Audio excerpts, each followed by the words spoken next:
El conflicto en la educación que acaparó la agenda noticiosa días atrás fue para varios actores políticos una lucha de poder que opacó la discusión sobre los cambios que necesita la enseñanza en Uruguay. En el fragor de la batalla por la esencialidad, se dejó de hablar del rediseño de los programas de estudio, de cómo abatir la deserción y la repetición, o cómo tener docentes cada vez mejor preparados. Mientras se discutía sobre el porcentaje del PBI que le correspondería a la educación, el presupuesto quinquenal, que fue enviado al Parlamento, allí plantea ya varias de las propuestas de reforma que el presidente Tabaré Vázquez anunció durante la campaña electoral. Hoy les proponemos hablar sobre ellas, ver cómo se implementan y qué posibilidades de éxito tienen en medio del clima de tensión que todavía persiste con los sindicatos. De eso vamos a conversar con Fernando Filgueiras, su secretario de Educación, que ya está aquí en estudios acompañándonos. ¿Qué tal? Buen día, Filgueiras. Un gusto. Bien, a usted no se lo vio con una fuerte presencia mediática cuando el conflicto estaba más candente, si se quiere. Sí ha aparecido ahora que la situación empieza a descomprimirse. ¿Cómo se procesa eso? ¿Fue una decisión meditada? No creo que haya sido casualidad, por ejemplo. No es que haya sido una estrategia en sí mismo, digamos, pero sí fue, si se quiere, una división de tareas, de roles importantes. La ministra fue quien estuvo al frente de un proceso de trabajo político institucional para enfrentar los procesos de conflicto en la enseñanza, y siempre así me lo planteó y así lo asumimos. Mi rol era apoyar los procesos de elaboración programática y de transformación para las decisiones que legítimamente tiene que tomar la Administración Nacional de la Educación Pública. Y una vez elevado por parte del Poder Ejecutivo el presupuesto, que recoge las líneas estratégicas planteadas por la Administración Nacional de la Educación Pública, sí, la idea es salir a explicar lo que esto plasma, lo que esto pretende, y también las tareas que quedan por delante, ¿verdad? A ver, con el diario del lunes, podríamos decir, ¿estuvo bien el gobierno en la declaratoria de servicio esencial de la educación? Yo ya hice una declaración muy clara en ese aspecto, mi respaldo a las decisiones del presidente de la República. En una primera etapa y en una segunda etapa, cuando tomó la decisión y cuando sí, dio, digamos, marcha atrás, o flexibilizó la medida teniendo en cuenta lo que se le planteaba a los gremios. Correcto. Esta era una idea que se había manejado durante la campaña electoral y usted estuvo asesorando en temas educativos ya desde ese momento. ¿Usted formaba parte de quienes promovían esa idea en aquella instancia?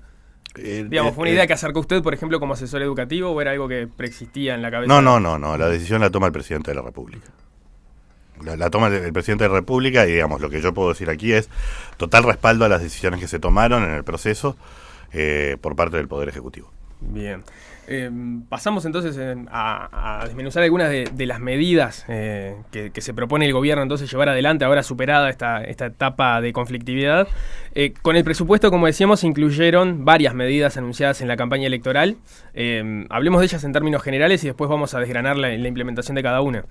A ver, los principales puntos anunciados durante la campaña electoral incluían, en primer lugar, la creación de un sistema integrado para la educación básica, que va de los 3 a los 14 años. En segundo lugar, acompañar a los alumnos en la transición entre primaria y enseñanza media, con la creación de centros de educación media y también la construcción de anexos para alumnos de secundaria en escuelas donde, hay espacio físico para acompañar no solo el pasaje del alumno, sino el de sus familias. En tercer lugar, la elección de horas docentes que sea para un mínimo de 3 o 4 años y que tenga un mínimo de 20 horas semanales en el centro educativo. Y también aumentar la matrícula en la educación inicial mediante la construcción de aulas para niños de 3 años en las escuelas públicas, así como la creación de jardines de infantes y la expansión de los centros CAIF. En líneas generales, para empezar por líneas generales, ¿cómo se empieza a ejecutar cada una de estas propuestas? Bueno, a ver, efectivamente podemos empezar tal vez por una de las que señalabas sobre el final, en lo que hace a la educación inicial, en lo que hace a la expansión de la cobertura en niños de 3 años. Se plantea la generación de 8.000 nuevos cupos Ello implica la creación de nuevos jardines infantiles para 3, 4 y 5 años y también lo que tú señalabas, la expansión de aulas en centros educativos ya existentes, ¿verdad? Con eso no se llega a lo que mucha gente entendió que era universalización en 3 años, digamos. Pero recuerden que siempre se dijo en la campaña, no se estaba proponiendo la obligatoriedad en 3 años, ¿sí? A diferencia de en 4 y 5. Lo que se está proponiendo es universalizar el acceso a todos aquellos que así lo requieran. Con estos números, la estimación es que se llega razonablemente bien a esa cobertura con un incremento muy notorio en los quintiles, en el 20 al 40% más pobre de la población, que es allí donde hay un déficit. Esto con ¿Y en eso en qué periodo, concretamente? En el quinquenio. A lo largo de todo el 2020, quinquenio, digamos, cerrando en el 2020 en donde se repite la pauta presupuestal, ¿no? Cerrando así con esos números que decía. Sí, correcto. Bien. Ahora, es importante ahí, digamos, y esto lo podemos hacer para cada uno de los puntos que discutimos, digamos. Acá estamos hablando de ladrillos y de salarios. Es decir, para lograr la cobertura de estos chiquilines se precisan ladrillos y se precisan salarios. Pero recordemos que la metáfora que usó el presidente de la República fue transformar el ADN de la educación. Eso no se consigue solo con ladrillos y con salarios. Es decir, que hay cambios que se deben producir en las formas en que hacemos las cosas, ¿sí? Y esto implica, por ejemplo, en la educación inicial, la generación de un sistema de evaluación universal, es decir, todos los chiquilines de 4 y 5 años, para identificar dificultades diferenciales en los desarrollos de psicomotricidad, de aspectos emocionales, de capacidad expresiva, etcétera. Ya ahí, a esa edad, se va a plantear entonces una evaluación. Sí, claro.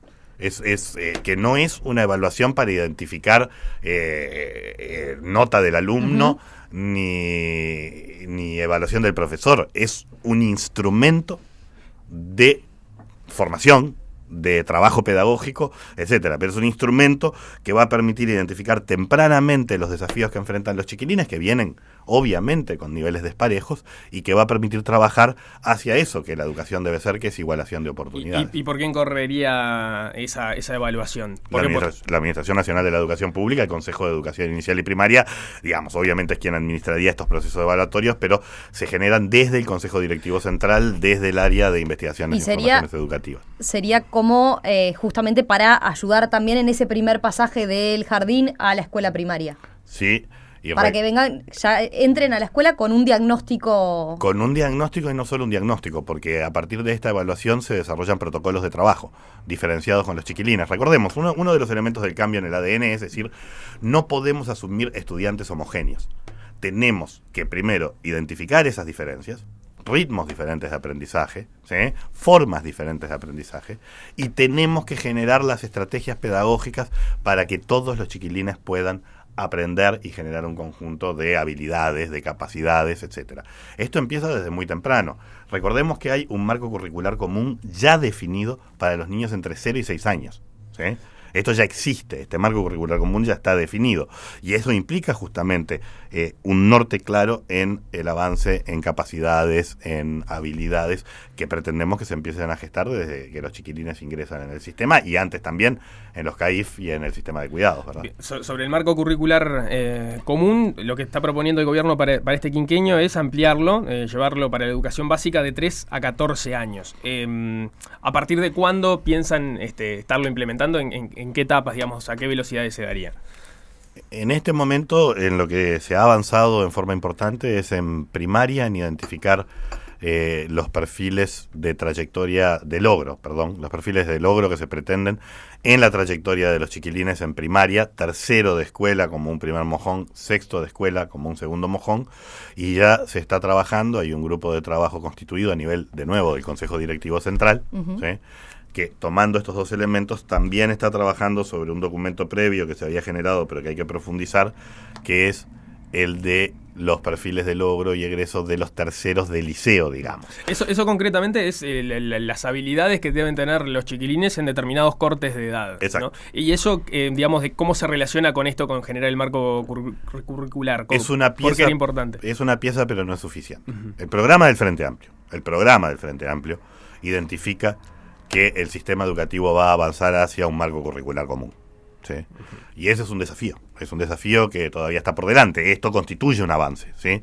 Pero la definición de un encuadre general que define aquellas habilidades y capacidades que se pretenden para el conjunto del sistema, la integración entre ciclos, clara, potente, que sigue la trayectoria del chiquilín y no se construye un ciclo de espaldas al otro, la integración de las funciones de las asignaturas que se desarrollan en media en pos de un conjunto de pretensiones ulteriores o posteriores, digamos, a lo que son los contenidos propiamente dichos del currículum o de cada currículum de las asignaturas, es un desafío. Es un desafío que diferencia entre... Nosotros siempre, y todo docente le da a los chiquilines información, contenidos y procura que ello desarrolle un conjunto de habilidades, ¿sí? Y eso...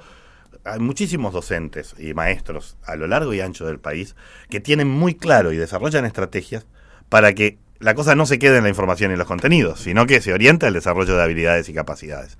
Pero deberíamos, y eso es un desafío que ANEP tiene pendiente y que lo está trabajando, desarrollar un marco general común que luego no baja directamente a un currículum prescriptivo, sino que ¿qué hace? Le da al docente eso que es solo posible desde el docente, la capacidad luego de jerarquizar, identificar estrategias, es decir, jerarquizar contenidos, identificar estrategias, desarrollar dispositivos en donde hay una materia prima, si se quiere, que son los contenidos definidos en un currículum, pero luego hay un criterio, si se quiere, de capacidad profesional solo del docente y de los centros educativos que construyen los modelos pedagógicos, para articular eso en pos de un objetivo de, por ejemplo, trabajo cooperativo, discernimiento crítico, capacidad de resolución de problemas.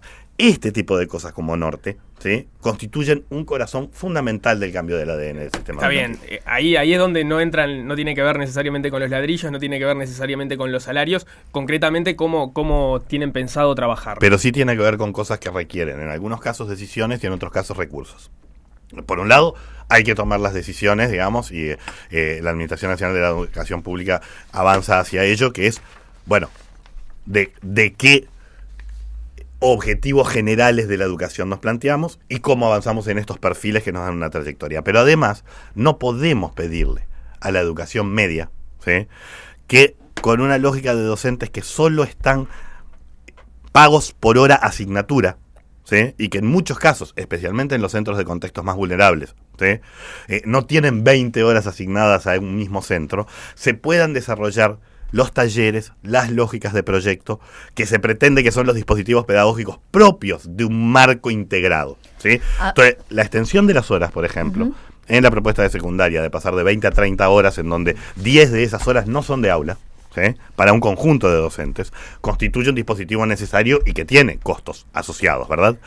Es que eso, a ver, si entiendo bien, es la propuesta entonces del tema de las horas docentes, la elección de horas docentes, que es todo un tema en secundaria normalmente, entonces es parte, lo entienden como parte de estos cambios que se están dando por el marco curricular común. Yo creo que es absolutamente fundamental. Les pongo un ejemplo. En este momento, cuando uno mira la distribución de docentes efectivos o interinos por diferentes tipos de centros educativos, en el bachillerato el 80% son efectivos, son grados 4 a 7 y además, en general, asumen 20 horas en un mismo centro. La unidad docente, ¿verdad? Más 4 horas de coordinación que hoy ya están incorporadas. Ahí está, ya hay algunas horas de coordinación, ustedes entienden que son insuficientes, o sea... Son insuficientes y además, digamos, tienen que ser presenciales, ¿verdad? Es decir, hay que tener un conjunto de elementos definidos, claros, de para qué se usan esas horas, ¿sí? Ahora, para ello...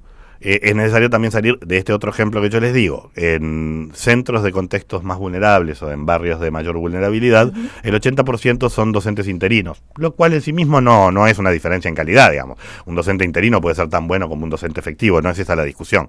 Pero muchas veces no pueden elegir 20 horas, tienen mucha más rotación, ¿verdad? Y eso dificulta la construcción de comunidad docente, la presencia y el conocimiento de los chiquilines. Miren, la educación media carece de docentes referentes de centro. Generalmente tiene docentes de asignatura, ¿sí? No como la escuela, ¿sí? Carece de servicios de alimentación. carece de mecanismos, espacios, tiempos y pagos horarios para integrar los contenidos de las asignaturas en un sentido más amplio y general, que en la escuela naturalmente se da muchas veces porque la maestra es la que conjuga, ¿verdad?, los diferentes elementos. Todos estos elementos deben incorporarse dentro del sistema de educación media. Pero a ver, entonces, allí estamos planteando dos temas. Por un lado, la cantidad de horas docente que va a tener cada docente, que va a poder elegir en un mismo centro, ¿verdad?, para generar eso de, bueno, mayor pertenencia al centro. Y por otro lado también la calificación de los docentes de alguna forma en uno u otro lugar, ¿no? O sea, privilegiando también que no pase eso de que los docentes con menos experiencia entonces terminen yendo a los centros más vulnerables y justamente... Sí, en verdad yo lo que diría es que lo ideal es un balance, porque docentes con menos experiencia también muchas veces vienen con más energía y con ideas más innovadoras, docentes más experientes tienen ese oficio y esa capacidad, pero en verdad esta es una caricatura, se puede dar lo inverso también. Lo importante es que esté balanceado, es que tengamos planteles, digamos, balanceados. Y lo más importante es que tengamos estabilidad, ¿sí?, y en algunos, no todos, de ese cuerpo docente, una lógica en donde mi trabajo es el trabajo en el centro, incluye el trabajo de asignatura, pero no es solo el trabajo de asignatura, es coordinación, es apoyo a un equipo de liderazgo pedagógico, es tutorías, es la elaboración de planes de proyectos y de talleres. Estos elementos hay que hacerles un lugar e ir incorporándolos en el proceso de transformación de la educación media, y en particular de la educación media básica, tanto tecnológica, que ya tiene algunos avances en este sentido, como de la educación media básica general. ¿Esto implica la creación de lo que se ha llamado el profesor cargo o es una etapa intermedia en llegar a eso? En este momento, tal como se está plasmando en el presupuesto, es una etapa intermedia. Es una etapa intermedia. Yo quisiera, digamos, uno siempre quiere ir más rápido, yo quisiera ver el avance hacia la lógica de profesor cargo. Ahora, esto también tiene que ir junto con un proceso de transformación en los elementos que tú mencionabas de formación docente y de formación en servicio. Tenemos que avanzar hacia un modelo en donde no por tener una división de asignaturas, que es lo que tenemos, caemos en lógicas asignaturistas, en donde esto queda todo separado, ¿sí? Tenemos que avanzar hacia docentes que eventualmente pueden asumir más de una responsabilidad. Tenemos que avanzar hacia docentes que, si bien son docentes, por ejemplo, de biología, trabajan y coordinan un taller en donde se integran diferentes ciencias naturales. Pero a ver, ahí la gran pregunta es cómo y cuándo, ¿no? ¿Cuándo se van a empezar a ver estos cambios concretos en la elección de horas y qué cambios va a significar respecto al sistema actual? Porque imagino que hoy, en realidad, los docentes muchas veces quieren elegir, ¿verdad?, las 20 horas en un mismo centro. Correcto. Lo que pasa es que no siempre pueden. No todos pueden, sobre todo. Todos pueden. No todos pueden, sobre todo. ¿Qué cambios va a implicar concretamente? Se requiere de acá a fin de año, pero esto es un desafío que no corresponde, de nuevo, ahí sí tiene que quedar claro, el Ministerio de Educación y Cultura, velando por los principios de la educación, como lo establece la Ley de Educación, y por ser además el representante en el Poder Ejecutivo de los compromisos del gobierno, lo empuja, lo impulsa, lo plantea, pero la Administración Nacional de la Educación Pública y los consejos desconcentrados son los que tienen que construir una modalidad transicional con una meta clara de cambio en el sistema de elección de horas, ¿sí?, que permita evitar lo que hoy constituye un sistema ineficiente y regresivo. Claro, pero la idea de a dónde se quiere llegar o qué efecto se quiere lograr con esto está claro, pero ¿cuáles son los mecanismos, cuáles son las alteraciones? Por ejemplo, en el mecanismo de elección de horas, al margen de generar paquetes más grandes de horas, por llamarlo, por simplificarlo, ¿cómo se instrumenta eso en términos concretos? Hay un conjunto de acciones posibles. Recuerden ustedes que en el año anterior ya se cambió, ¿sí? Formación docente elige por 3 años, ¿sí? En el caso de media no, pero sí se adelantaron los tiempos de elección y se generaron secuencias más ordenadas que permitieron un inicio de clases en donde, si bien faltaron algunas horas a ser asignadas por temas ya no tanto de la gestión de la selección de horas, sí por temas de escasez docente, digamos, que la hay. Hay que ir hacia un primer dispositivo, obviamente, es la elección por más tiempo, ¿sí? Esto se puede definir de varias maneras, digamos. Una es decir, todos tienen que elegir por 3 años. Otro es decir, quienes han elegido y no quieren cambiar, no tienen por qué disponibilizar sus horas al año siguiente nuevamente, todo en un bloque, digamos, en donde se reparten todas las horas. Y hay una tarea pendiente, es una tarea compleja, que son los cambios del estatuto, que implicarían modificaciones en los criterios de selección de horas y también modificaciones en las lógicas de antigüedad y de puntajes que se generan y podrían permitir una modalidad más balanceada. ¿Cómo qué implicaría un cambio de estatuto en ese sentido? No, digamos, ¿O hacia qué se tendría que ir? Incrementar los componentes que no son meramente de antigüedad, y también hay un plan, ¿verdad?, de titulación, lo que disminuiría el número de docentes no efectivos, ¿sí? Porque al estar titulados pueden participar en el modelo de selección de horas diferentes. Es decir, que hay diferentes herramientas con las que se puede avanzar. Ahora, si me preguntan a mí, pero yo no estoy en el Consejo Directivo Central ni en los consejos desconcentrados, yo creo que efectivamente el modelo de selección de horas tal y como existe hoy debe ser transformado de forma radical.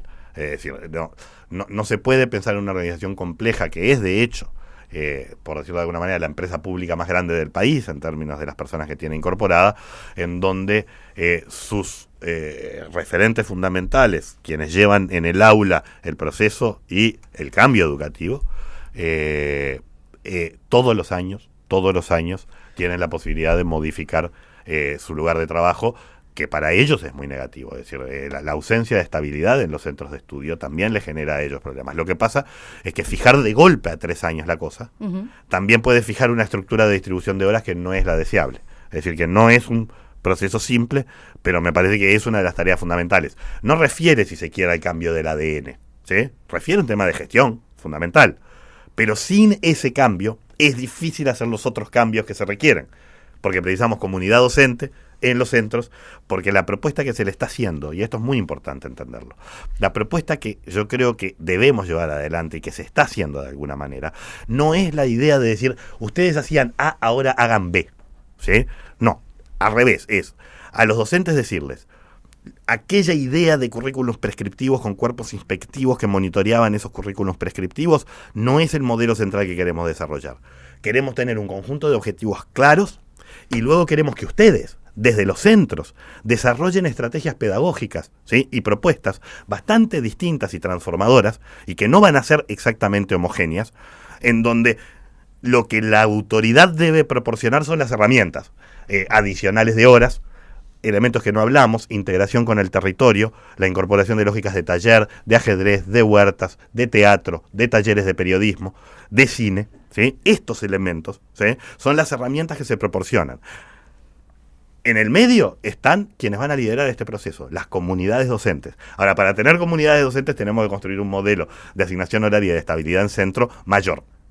Pasando en limpio, a ver, los cambios entonces en materia de selección de horas docentes se van a ver en un plazo de estos 5 años. No podemos decir a partir del año que viene ya los docentes van a cambiar su forma de asignación de materias. Bueno, ya va a haber un componente que está plasmado presupuestalmente, que es la extensión de las cargas horarias no de aula, ¿sí?, del pago, ¿sí?, de cargas horarias no de aula para un conjunto de centros de educación media, y esa extensión en principio, no estaría bajo el modelo de selección de horas tradicional. Es decir, que se pensaría más en la lógica de centro. Los centros precisan estas horas adicionales, los equipos de los centros solicitan estas horas adicionales y se asignan a un conjunto de docentes, ¿sí?, que no pasan por el tamiz del modelo de selección de horas tradicional. Es decir, que esto ya se vería. Pero la idea es ir a un modelo de características más universales. Lo que pasa es que los recursos fiscales disponibles también limitan a veces los ritmos de avance. ¿Y se está pensando en algo en cuanto a, por ejemplo, privilegiar en materia económica o dar algún beneficio extra a los docentes que elijan en aquellos centros educativos más de contexto más crítico, por ejemplo, que es otra de las cosas que se ha planteado muchas veces? Bueno, la idea es que esta extensión de las cargas horarias que no son de aula se concentra inicialmente en estos centros de contextos más vulnerables, ¿sí? Yo creo que deberíamos ir pensando en un programa de fortalecimiento de la calidad y la innovación pedagógica que tiene su inicio potente en un conjunto de centros de educación media. Recordemos, tenemos un problema, digamos, de egreso de la educación media básica muy importante. Esa es una de las grandes metas que se planteó el gobierno transformar. Eso implica también algunos aspectos de cobertura y para ello se precisa, y está plasmado en el presupuesto, un énfasis de los recursos y de un conjunto de acciones en la educación media, tanto técnica como secundaria general. ¿Y esos son lo que se han llamado los compromisos de gestión, por ejemplo? No, eso es otra cosa. A ver, por supuesto que se pueden incorporar o no a los compromisos de gestión, pero los compromisos de gestión muchas veces confundido con el pago con metas, digamos. Exacto. Los compromisos de gestión constituyen establecer un conjunto de indicadores, ¿sí? Y de acciones que se pretende que se vayan desarrollando en el sistema y que ello va habilitando a un conjunto de recursos adicionales que no van a lo salarial estrictamente, pero van justamente a los programas y a los esfuerzos que se van haciendo. Yo creo que los compromisos de gestión son una herramienta válida en cualquier institución, en cualquier organización, y bueno, se planteó desde el Poder Ejecutivo, nos parece que son una herramienta interesante a estudiar. Ahora, no son el parteaguas, digamos, de esto, me parece que lo fundamental acá es apostar a la capacidad creadora y transformadora de los docentes con dos elementos: nortes claros y herramientas que hoy no están presentes, ¿sí? Y que los docentes igual realizan muchas de estas innovaciones sin estas herramientas presentes. Con estas herramientas presentes, más tiempo, estabilidad en el centro, herramientas y dispositivos de evaluación y dispositivos pedagógicos, etcétera, van a ser y tener muchas más elementos, talleres, proyectos, muchos más elementos para generar, matrizar un nuevo modelo en donde estas innovaciones se transformen en sistémicas, se transformen en el conjunto del sistema.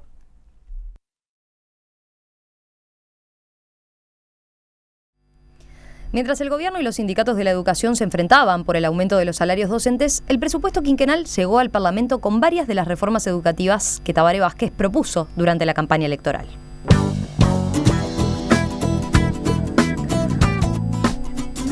Sobre cómo se implementan estas medidas, sobre cuándo empezarán a tener efectos y sobre la posibilidad de aplicarlas sin el apoyo de los sindicatos o con el apoyo de los sindicatos, de eso estamos conversando con el subsecretario de Educación, Fernando Filgueira. Vayamos a un par de aspectos concretos con respecto a la enseñanza media. ¿Qué va a suceder con la utilización del mecanismo de repetición? La idea es ir siempre que se pueda, digamos, esa es la idea que se planteó de nuevo en su momento, es ir a una disminución del uso del instrumento de repetición como mecanismo que se toma cuando el chiquilín no logra los niveles de suficiencia que se pretenden, ¿verdad? Sabemos que eso sucede. El tema es qué decisión se toma allí. Y lo ideal es, y lo van a ver también plasmado en parte del mensaje presupuestal, es incrementar los componentes de tutoría, de apoyo personalizado, de contrahorario, de contraturno. Recordemos que en la parte de infraestructura y en la parte de salarios también está plasmado la idea de extender los tiempos lectivos. Pero se evitaría la repetición por ese lado, por ese mecanismo, por incorporarle más tutoría, entonces se evitaría la repetición. Es así como sería el orden, digamos. Bien, no, la secuencia clave para ver acá es lo siguiente. Lo que tenemos que poder hacer es acompañar, ¿sí?, al chiquilín y lograr que éste tenga los mejores y mayores niveles de aprendizaje posibles. Las herramientas para ello normalmente, sobre todo en la educación media, ¿sí?, tradicionalmente fueron el curso y si no la repetición. La idea es cambiar ese modelo y generar otras alternativas. Entendiendo además otra cosa, que no todos los chiquilines aprenden al mismo ritmo ni de la misma forma.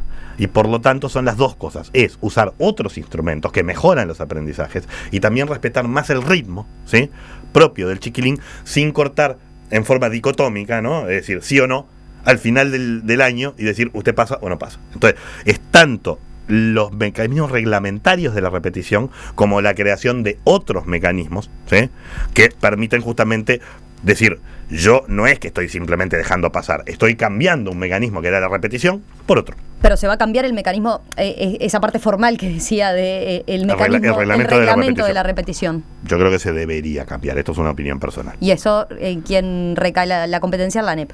Consejo de Educación Secundaria y Consejo de Educación Técnico Profesional. Si vamos a otro de los objetivos en materia de educación secundaria, es mantener, ¿verdad?, al alumno dentro del sistema. Usted anunció la implementación, por ejemplo, de un chip que va a permitir ver la asistencia a clase y permitir detectar tempranamente las situaciones de potencial abandono en el sistema educativo. ¿Cómo se implementará este mecanismo y para cuándo se prevé? Se viene trabajando y creo que se estructura un piloto ahora, es ANEP junto con el Plan Ceibal, en la tarjeta del estudiante, una tarjeta estudiantil. La idea es que esa tarjeta va a tener un chip, efectivamente, y ese chip va a permitir tomar la asistencia. También una tarjeta para el profesor, ¿verdad? Y entonces, Y eso esto tiene sería un un plan conjunto, piloto. eso tiene un conjunto. No, empieza ahora como plan piloto. La idea es que a partir del 2016 se va implementando en todo el país. Pero ¿quién Entonces, activa la respuesta cuando se detecta ese tipo de situaciones? El Consejo Directivo Central ha creado una división de integración educativa liderada por Rita Ferrari, que está desarrollando justamente un conjunto de protocolos de acción concretos para cuando se identifican los riesgos de desvinculación educativa, y se está trabajando conjuntamente con el MIDES en articular en el territorio, es decir, tanto el fortalecimiento de los equipos multidisciplinarios dentro de los centros educativos, psicólogos y asistentes sociales, como la utilización de recursos humanos que se encuentran en el territorio para trabajar con las familias, sumado a esto, a un chip que en tiempo real o en tiempo casi real está mostrando cuando se empieza a generar este problema de desvinculación o de riesgo de desvinculación. Bien. ¿Cuál es el lugar que ustedes entienden que van a tener los docentes en todas estas reformas? Lo preguntamos por poner un ejemplo, porque los sindicatos se oponen a la creación de un ciclo único entre los 3 y los 14 años. Han dicho, por ejemplo, que es una primarización de la educación secundaria y que no atendería el proceso madurativo del alumno. Este es uno de los puntos. Seguramente las discrepancias están en otros frentes también, ¿no? Entonces, ¿cómo se llevan a cabo estas reformas cuando, por lo visto desde afuera, el diálogo está muy conflictuado? Yo creo que, a ver, en primer lugar, creo que hay que entender cabalmente qué estamos diciendo cuando decimos de 3 a 14 años un ciclo. Es decir, no estamos diciendo, si bien en algunos casos va a haber anexos y formas edilicias cercanas, no estamos diciendo que los... Está bien, pero quizás eso ilustra las dificultades de comunicación que hay entre las reformas que se tratan de instrumentar y cómo los perciben los docentes. Por eso, pasado esta etapa, que es una etapa entendible, presupuestal, en donde también el salario es un componente clave, hay que conversar y hay que discutir sobre las propuestas, y hay que hacerlo con los sindicatos, con las asambleas técnico-docentes, y plantearle al cuerpo docente en su conjunto también, a todos, ¿sí? ¿Qué es lo que se pretende llevar adelante? ¿Sí? Lo que se pretende llevar adelante no es ponerle moña al chiquilín de secundaria, digamos, eso está claro, digamos, y por eso se entiende un proceso de primarización. Lo que se pretende es que no haya disjunciones, no haya separaciones artificiales que hagan que el tránsito del chiquilín, ¿sí?, se vea dificultado por razones que nada tienen que ver con las buenas prácticas pedagógicas, ¿sí? Entonces, eso implica generar una cosa que articule en forma común los contenidos y las estrategias, implica tener sistemas de evaluación más parecidos, implica tener apoyos para el tránsito de un ciclo al otro, y en algunos casos además compartir ediliciamente los espacios. Pero entonces, volviendo al nudo de la pregunta, ¿ustedes entienden que ese diálogo que no se consiguió en la discusión presupuestal, que fue tan dificultoso y que generó tantos problemas, no se va a dar de la misma manera cuando haya que discutir el futuro de la educación, las transformaciones que hay que llevar adelante al margen de lo salarial? Las maestras, maestros y los profesores son el corazón y el motor que va a deber, que debe liderar el proceso de reforma. Digo, ya lo están haciendo en la práctica en una cantidad de territorios. Un ejemplo fantástico reciente sobre una chiquilina que se incorporó a una escuela, una chiquilina que era sorda, y una maestra lo que logró es que varios chiquilines empezaran a funcionar con lenguaje de señas. Ese es un ejemplo de innovación y de capacidad adaptativa sin herramientas, ¿verdad?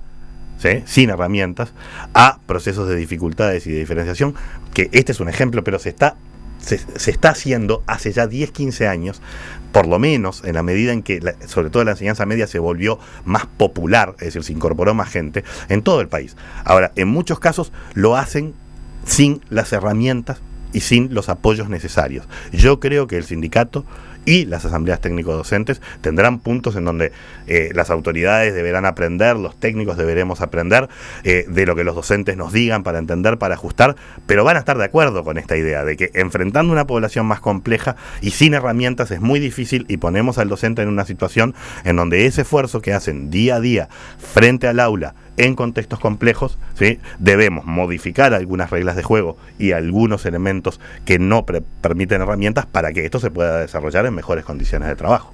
A ver, ¿y cómo ve enfrentando esta situación, digamos, a cada uno de los consejos, ¿no? Porque en muchas partes de la entrevista quedó de manifiesto que ustedes desde el Poder Ejecutivo tienen las grandes líneas, ¿verdad?, que ya habían quedado de manifiesto en la campaña, pero en algunos casos, claro, podríamos decir en términos gráficos, le pasan la pelota por una cuestión de autonomía, ¿verdad?, a la ANEP y a cada uno de los consejos desconcentrados. Entonces, esto puede haber una continuidad entre lo que podríamos decir la teoría que se plantea el Poder Ejecutivo y que efectivamente se logre plasmar y concretar con acuerdos entre el Consejo de Educación Secundaria, por ejemplo, y FENAPES. Y yo, a ver, más allá de la autonomía, está claro que las autoridades que conforman al Consejo Directivo Central y a los consejos desconcentrados son autoridades designadas, una parte por el Poder Ejecutivo, con apoyo del Poder Legislativo, convenio del Poder Legislativo, y otras electas por los cuerpos docentes, ¿verdad? Yo espero que efectivamente los consejos, y creo que muchas cosas que se plasman hoy en el presupuesto y en otras medidas que se vienen trabajando, como por ejemplo los perfiles en tercero y sexto, se está yendo en esta dirección. Las velocidades, las consistencias, ese tipo de cosas, bueno, uno tiene allí que obviamente darle la derecha a quienes día a día deben estar en el proceso de administración y gestión cotidiana de los sistemas. Fernando Filgueira, sociólogo, subsecretario de Educación y Cultura, le agradecemos estos minutos esta mañana aquí en Perspectiva y bueno, volvemos a hablar a medida que se empiecen a ver y a concretar estos cambios y para hacer seguimiento obviamente de todo este tema que ha sido marcado con tanta importancia en lo que es la agenda política. Muchas gracias y a las órdenes.